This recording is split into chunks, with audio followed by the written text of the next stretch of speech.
These stretches are best for beginners who want to start at a lesser angle and use traction handles for assisted stretching. Focus on relaxing and breathing deeply throughout the stretches.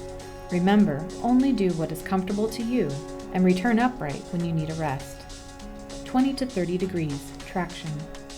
With the teeter set at a shallow angle, first reach overhead and stretch, elongating your body.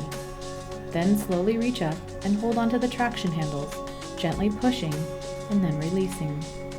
Alternate your push with each arm to focus the stretch on your lower back and hips. 45 degrees, grip and stretch. Extend the arms overhead and reach up for the grip and stretch handle at the top of the table bed. Pull gently while breathing deeply and elongating your body. Try alternating the pull with each arm.